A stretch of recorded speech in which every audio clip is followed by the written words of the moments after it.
Allô tout le monde!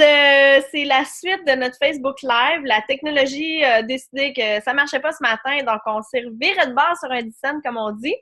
Donc, je fais une petite entrevue avec Marie-Sophie sur Zoom, puis je vais vous partager la vidéo plus tard. Bonjour Marie-Sophie! Good! Comment vas-tu? Ben, très bien. Je suis contente de pouvoir enfin vous parler. Super! Donc, d'emblée, j'ai envie que tu te présentes. Explique-nous qu'est-ce que tu fais, pourquoi tu fais ça, comment ça fonctionne. Parle-nous de toi, là. Alors, écoute, moi, en fait, je suis organisatrice professionnelle. Donc, c'est vraiment un métier qui existe au Québec que les gens connaissent pas beaucoup, malheureusement. Comme disait, voyons, c'était Elisabeth tantôt, là, en effet, il y en a partout au Québec, là. C'est sûr qu'en région, on en trouve peut-être un peu moins souvent. À Montréal, il y en a quand même pas mal. À Québec, on est comme maintenant à peu près 3-4 à faire ça. Ben, nous, notre métier, dans le fond, c'est vraiment d'aider les gens à s'organiser chez eux ou dans peu importe l'environnement, tu sais, que ce soit l'espace de vie ou l'espace de travail. Moi, j'aime pas beaucoup le terme organisatrice professionnelle parce que je trouve que ça veut rien dire. On me demande tout le temps si je fais des événements, puis je suis comme Ah non, ouais, hein? tu sais. C'est plus, je dirais, optimisatrice d'espace. Tu sais, on essaie d'optimiser que ce soit justement les espaces de vie, les espaces de rangement, les espaces de travail. Ça peut aller jusqu'au garage, à l'auto, peu importe, là. Donc, c'est vraiment d'optimiser les espaces, de les rendre plus fonctionnels, de simplifier les choses. Tu sais. Donc, c'est ça en gros. C'est comme, moi, je le vois, et corrige-moi si je me trompe, mais c'est comme un beau complément au design intérieur qui souvent, ça va être plus l'aspect esthétique Ouais. au niveau du design, puis toi, tu viens comme compléter le tout pour que ça soit vraiment bien structuré et optimal, c'est ça? Exact. Moi, en fait, chaque fois que les gens me demandent, je me place toujours entre la femme de ménage puis la designer d'intérieur. Parce que dans le fond, tu sais, je vais pas venir laver tes planchers, là, mais puis je vais pas te dire quelle est la couleur tendance du mois, mais je vais faire en sorte que dans l'environnement que tu as, tu sois fonctionnel, que ce soit pratico-pratique. Donc, c'est sûr que moi, les affaires que je mets en place, c'est pas toujours beau, tu sais, visuellement. Ça peut des fois, on essaye quand même de toujours le faire beau, Oui. mais des fois, c'est pas justement le meuble forcément qui est le super design, parce que des fois, il y a des meubles super design qui sont tendance, mais qui sont pas du tout pratiques. Donc, c'est vraiment de voir qu'est-ce qu'est notre besoin, puis comment s'adapter. Puis moi, j'essaie beaucoup, tu sais, tu parlais tantôt de éco-responsable, de Ouais. faire attention à ça. Moi, c'est énormément dans les valeurs de mon entreprise. C'est pas justement de se garrocher au magasin puis d'aller acheter des nouveaux meubles ou des nouvelles affaires. C'est d'essayer de voir avec ce qu'on a chez soi aussi, comment on peut l'adapter, parce que des fois, juste déplacer quelques meubles, changer la pièce de bord, ça peut faire la job. Ouais. Donc, ou tu sais, de transformer un meuble, là, tu sais, une commode, ben ça va être dans le fond ma commode qui va être pour le bureau, je mettrai pas du linge dedans ou un garde-robe ou peu importe. Donc, tu sais, c'est un petit peu de justement de voir les choses un petit peu différemment. Donc, même si justement mon défi, c'est de rendre ce métier un peu plus sexy, tu sais, parce qu'on Oui.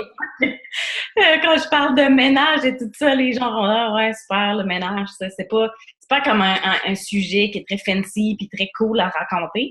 Mhm. Mais c'est un côté très créatif pareil. Il faut essayer de trouver des solutions qui sortent un peu de l'ordinaire. Donc oui, c'est un côté, moi je trouve, en tout cas moi, ça me permet d'exprimer ma créativité là-dedans. Donc ça. Puis ça soigne un peu mon trouble obsessif qui est chez le maniaque du rangement. Donc je me Faut pas que ça soigne serve. devant les autres, tu sais. Dans le fond, ça sert. Tu utilises, C'est ça. j'aime pas Donc, ça le mot faiblesse, mais non, c'est ça. Pour moi, c'est une force, mais c'est sûr que, oui. mettons, dans ma vie, à moi, des fois, ça devient limitant parce que je suis tellement organisée, tellement, dans le fond, sur le rangement que, tu sais, dans ma vie familiale, puis tout ça, des fois, ben, je suis un peu tannante avec le reste de la famille, là, avec ça. Donc, là, je peux aller comme exprimer ça à l'extérieur, puis quand je reviens à la maison, je suis plus relaxe, tu sais. Et en plus, t'es payé pour faire ça. C'est pas mal. C'est Oui! comme une thérapie, là. Oui, exactement. J'adore ça. C'est super. J'aimerais ça que tu nous parles justement côté bureau. À quel point, je suis sûre que tu as vécu des situations avec des clients où le avant-après a fait toute la différence. Je suis convaincue que tu as reçu des témoignages ici que les clients disaient ah wow, à cette heure, mettons, je suis beaucoup plus productive ou ça va beaucoup mieux ou je me retrouve plus facilement. J'aimerais ça que tu nous parles de à quel point ça peut avoir un impact de faire affaire avec quelqu'un comme toi chez nous ou dans notre bureau, peu importe, pour nous aider à mieux structurer. J'imagine aussi qu'il y a une question, tu dois t'adapter en fonction de ce que la personne fait comme travail, j'imagine? Exact. Donc, c'est sûr que, tu sais, c'est un peu comme tout, là. C'est faire affaire avec un professionnel. Tu sais, t'as mal au dos, tu vas pas aller voir quelqu'un, tu vas pas aller voir ton mécanicien, là. Tu sais, je veux dire, Ouais. c'est de faire affaire avec des gens qui, justement, ben, tu sais, sont experts dans leur domaine. Donc, c'est sûr que c'est un avantage. Tu sais, moi, j'en mange. Je rentre dans une pièce, puis je vais directement pouvoir dire, ben, tel meuble, s'il était de ce bord-là, ce serait mieux. Tu sais, je veux dire, c'est comme quelque chose que j'ai en moi. Mhm. Donc, ça a un avantage, c'est sûr. Puis c'est clair que, en effet, il faut s'adapter à chacune des situations, à chacun des métiers. C'est pas la même chose si tu as besoin d'un atelier puis tu as besoin vraiment de stocker des affaires, mettons, justement, du tissu ou du matériel que tu dois vraiment stocker physiquement chez vous. Ou si, justement, ton bureau, c'est juste du virtuel. Tu sais, je veux dire, les besoins au niveau du bureau peuvent être vraiment complètement différents. Donc, ça dépend aussi des situations. Tu sais, je veux dire, chez des gens, ben, il y a une pièce qui est dédiée à un bureau. Des fois, on peut pas avoir une pièce dédiée au bureau. Donc là, c'est vraiment de trouver un moyen de se trouver un coin, Oui. un coin de bureau qui peut, c'est là où on devient un peu créatif, de savoir c'est où la meilleure place. Tu sais, mettons, justement, quand tu parles de tu as des enfants en bas âge, tu dois pouvoir garder un œil dessus. Souvent, ça va être la cuisine ou le salon ou ce qui est proche de l'environnement où les enfants jouent ou sont en Mhm. train de graviter. Donc, il faut que tu puisses avoir un œil dessus. Donc, c'est sûr qu'il faut que ton espace de travail soit proche de ça. Mettons, tu as des ados, ben tu peux te permettre d'avoir une pièce qui est quand même plus fermée puis à l'écart parce que tu peux les laisser tout seuls. Donc, c'est aussi de s'adapter par rapport à ça. Puis, un bureau ou n'importe quelle, dans le fond, pièce, ben c'est adaptatif. Faut pas se dire c'est fixe, c'est coulé dans le béton. À un Mhm. moment donné, quand tu as les enfants en bas âge, ben ta situation, la meilleure, c'est d'être dans le salon ou la cuisine. Puis quand ils vont grandir, ben peut-être ça va être justement de changer de pièce ou si Wow. ils ont plus besoin de la salle de jeu parce qu'ils sont rendus grands, ben la salle de jeu pourrait peut-être devenir le bureau. C'est ça que moi, je trouve un peu qui est le défi, enfin que les gens comprennent pas souvent, c'est qu'ils installent, quand on entre dans un appartement, une maison, tu sais, c'est comme toujours, OK, ben la pièce du rez-de-chaussée, c'est la chambre à coucher des maîtres. Tu sais, c'est comme toujours, on dirait que c'est Le même statique, cette modèle. affaire-là. Sauf qu'en fait, on peut faire comme on veut. Si on veut décider que justement, tu sais, le bureau, il est plus important, c'est prioritaire. Donc, ça peut être la plus grande pièce. Si c'est justement, tu sais, à la place de prendre cette pièce-là pour faire la chambre des maîtres, tu sais, c'est vraiment des choses qu'on peut justement jouer avec. Donc, moi, c'est ça que j'invite à faire souvent, là, tu sais. Wow, génial. Dis-moi, ce serait quoi, mettons, la priorité à regarder en premier, là? Tu sais, avant, tu sais, mettons la chose qui ferait en sorte que je ferais, ah non, là, il faut que j'appelle Marie-Sophie, là, ça fonctionne pas, je vais avoir ça de même, mais ce serait quoi la première chose à regarder? La première chose, c'est vraiment de, peu importe votre situation, c'est de vous dédier un espace. Que ce soit, tu sais, justement, une pièce, un coin d'une pièce, ou même si vous avez même pas un coin de pièce, ça peut être quelque chose de 100% mobile. OK? Comme moi, ce que j'aime travailler avec pour des bureaux, justement, quand on n'a pas besoin d'un gros bureau, puis que tu sais, ça, c'est peut-être juste ton ordi, un peu de papier, un peu d'affaires de même, ça peut être une desserte de cuisine. T'as une petite affaire qui sert sur roulette, puis que tu peux ranger dans ton garde-robe, puis quand Ouais. tu le sors, mais tout ton stock est regroupé. Moi, je pense que la priorité, c'est ça. C'est quand on est éparpillé, c'est le problème. C'est vraiment de regrouper tout à la même place. Hmm. Donc, si tu as une partie de ton bureau dans ta chambre à coucher, puis une partie au sous-sol, puis une partie dans ta cuisine, t'arriveras jamais à t'en sortir, puis à vraiment comme, tu sais, pouvoir être efficace à travailler.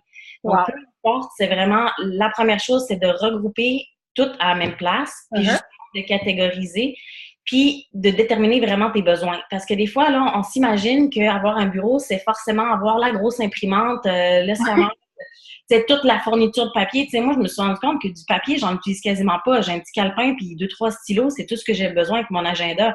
J'ai pas besoin d'avoir une full papeterie avec des enveloppes, des affaires et tout. Tu sais, des fois, là aussi, on s'en va acheter parce qu'on a une idée de qu'est-ce que devrait être un bureau, mais Hmm. est-ce que ça correspond à mon besoin, tu sais?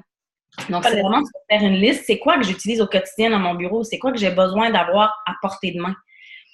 Donc, c'est vraiment de faire ça d'abord, son petit plan de match, donc se dédier à une place, tout regrouper à la même place, puis vraiment catégoriser et déterminer ses besoins.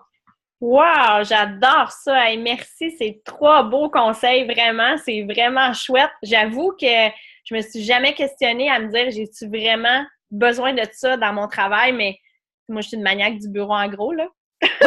C'est ça. sais, donc, les achats compulsifs ou les affaires de même, tu sais, c'est ça, c'est vraiment de réfléchir. Puis c'est sûr que quand on va là-bas, on se dit, ah, ça c'est beau, j'en ai besoin, ça c'est beau, j'en ai besoin, ah oui, je veux ça.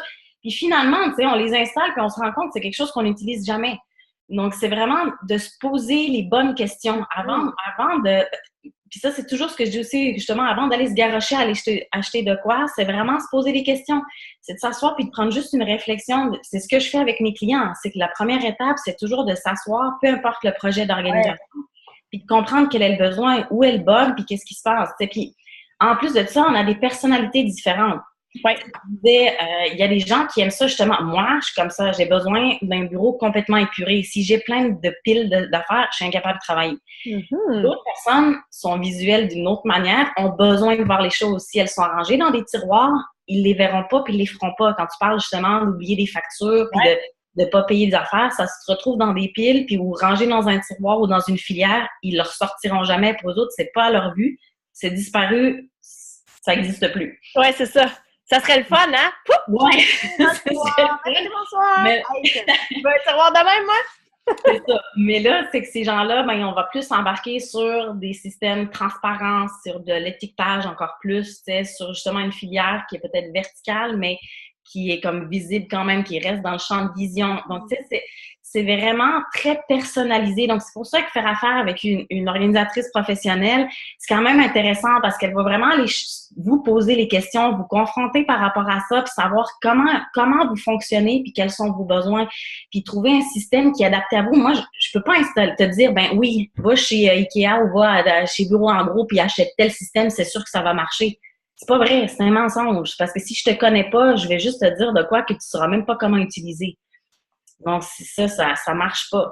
L'autre point qui est vraiment, vraiment le point le plus simple, puis ça, c'est pour tous les systèmes, c'est vraiment faire quelque chose de simple. OK. Quand on commence à faire un système qu'on a de la misère à comprendre le système ou que la table des matières fait 3 pages, on s'entend qu'on ne l'appliquera pas. On a toutes des vies de malades, là, on court toutes, soyons réalistes. Oui. Le but de s'organiser, c'est vraiment de simplifier les choses. Donc, le plus possible, plus on arrive à simplifier, plus on va se mettre en place une routine qu'on va être capable de maintenir. C'est ça, là, on est toutes les mêmes, on fait un beau ménage, là, puis ça t'offre 3 semaines, puis c'est de nouveau le bordel, tu sais. Moi, ce que j'essaie d'éduquer, dans le fond, puis d'apprendre aux gens, c'est vraiment de mettre quelque chose en place qui, oui, au début, ça va être plus demandant parce qu'il n'y a pas de solution miracle. Je peux pas arriver avec une baguette magique puis faire que les choses vont rester en ordre. Tu sais, je veux dire, il y a une partie que tout un chacun doit faire pour que ça reste en place. Après, ben justement, quand on a trouvé le bon système, qu'on l'a mis en place, ben c'est de le maintenir sur le long terme. Puis pour ça, ben, c'est vraiment de trouver des solutions extrêmement simples. Ça peut être des codes de couleurs, ça peut être des étiquettes, ça peut, tu sais, puis justement, il faut pas 25 filières. Moi, généralement, dans mes affaires de paperasse, j'ai une filière qui est comme à traiter, puis l'autre qui est à classer. Tu sais, une fois que ton document, il est traité, ben, il doit être classé. Tu sais, il n'y a pas d'autres 12 000 étapes intermédiaires, là, tu sais. Ouais. Donc, c'est vraiment essayer, justement, d'aller straight to the point, comme on dit. Donc, c'est de faire les étapes les unes après les autres, tu sais. Il y a une des choses aussi qui est importante, c'est vraiment d'avoir quelque chose de centralisé pour gérer votre paperasse. C'est ça, là, souvent que nos vies qu'on a de mère, tout ça aussi, c'est que ça finit sur le comptoir de la cuisine, ça finit sur le comptoir de la salle de bain à côté de la bolle de toilette parce qu'on a aussi les papiers. Tu sais, les lettres, là, c'est le seul moyen qu'on a eu. Es-tu venu chez nous dernièrement ou... Non, mais tu sais, je sais comment ça va. Donc, tu sais, c'est là aussi, c'est de trouver une place où systématiquement les enveloppes vont. Puis de se dire, bon, ben ça, c'est mon courrier à ouvrir, mais on le regroupe à une seule place. Puis là, on le traite, on le trie, puis on le donne à qui de droit. T'sais. Surtout quand on a des familles, des fois, le bureau, ça peut être le bureau familial aussi. T'sais. Donc, si on a un bureau, qu'on a la chance d'avoir, mettons, un espace bureau pour toute la famille ou une pièce bureau, mais qu'elle n'est pas utilisée juste pour nous, pour notre entreprise, mais que justement, comme tu dis, les enfants y ont accès, le chum y a accès, t'as tout... En fait, tu as aussi ta paperasse familiale, ta paperasse privée. C'est là aussi, c'est de nouveau de catégoriser. C'est de dire, bon, ben OK, la boîte bleue, c'est tout ce qui est familial. La boîte rouge, c'est les enfants. La boîte jaune, c'est la mienne. Puis que chacun sache que ces affaires sont là, puis que ces affaires-là retournent là pour pas qu'il y ait de mélange, puis tout ça. Comme ça, chacun peut utiliser le bureau de manière optimum quand même. Wow! J'adore ça. Merci beaucoup Beaucoup, beaucoup. Tu nous as donné plein de beaux conseils, plein d'idées, en tout cas, moi, mon petit hamster, il fait tout. J'ai vraiment le goût de wouh, je fais du ménage. J'ai le goût de me garocher chez Bureau en gros, mais je le ferai pas. Non, c'est ça. Vraiment, regarde. Puis, tu sais, moi, ce que je dis, c'est aussi, souvent, on pense seulement à la verticalité, à l'horizontalité, je veux dire. Justement, on parle de comptoir, on parle de toutes nos surfaces planes. Utilisez vos murs, utilisez la hauteur. On n'optimise pas justement ces espaces-là qu'on n'utilise pas. Oui, on met des cadres, on met des affaires de même, mais ça peut être des étagères, ça peut être des affaires suspendues. Tu sais, justement, tout ce qui est le pot de crayon, toutes les affaires qui encombrent souvent notre bureau, ça peut être des affaires qu'on peut accrocher, ça peut être une barre, tu sais, qu'on met normalement pour accrocher les serviettes dans la salle de bain. On l'accroche là avec des crochets, puis tu peux tout avoir tes affaires à portée de main. Le but, quand même, c'est qu'une fois qu'on a installé, que tout soit proche de nous. Mais utilisez vos murs, utilisez le vertical, utilisez le système d'arrangement qui peut... Moi, j'ai une amie, là, son bureau, c'est un garde-robe. Elle a vraiment pris un garde-robe complet de sa maison. Puis c'est son bureau qui, à l'intérieur, dans le fond, elle fait juste tirer une petite tablette, son petit tabouret, elle a des lumières là-dedans, puis tout son rangement est là. Quand elle a fini de travailler son bureau, elle repousse son petit tabouret en dessous, elle ferme la porte, puis son garde-robe est là. Wow! Donc, c'est des petites choses comme ça. Donc, essayez de voir quel petit coin chez vous vous pouvez utiliser, puis comment on peut l'adapter avec des systèmes de rangement, des fois, qui sont un peu différents. J'ai même utilisé déjà un support pour des chaussures, là, pour suspendre des chaussures derrière une porte, mais tu peux mettre tes affaires de crayon là-dedans, puis tout ça. Ça peut même mettre pour les enfants, là, les affaires de crayon. La peinture et tout, ben oui. Exactement, tu sais, donc c'est une arrière de porte, tu n'utilises pas une tablette, tout ça, donc tu optimises de nouveau ton espace. Wow. Il y a une solution de même, là, donc c'est ça. Donc, pour en savoir plus, on t'appelle, on t'écrit. Hein? C'est ça, suivez ma page Facebook aussi, parce que je donne beaucoup, beaucoup de trucs et astuces sur Marisso Organisation sur la page Facebook, donc c'est ça. Là, il y a plein de projets qui s'en viennent, un nouveau site web qui va être beaucoup plus interactif avec justement un petit questionnaire pour savoir un peu quel genre de bordélique vous êtes. Puis il y a bientôt un blog, il y a plein de choses qui s'en viennent, donc c'est ça, suivez, puis on va essayer de vous en donner le plus. Le but, c'est justement de vous rendre autonome là-dedans le plus possible, donc de vous apprendre à le faire par vous-même. Bien, merci beaucoup de ton temps, de tes précieux conseils. Je vais partager la vidéo tout de suite sur notre Facebook. Donc, merci beaucoup, Marie-Sophie. T'es un amour.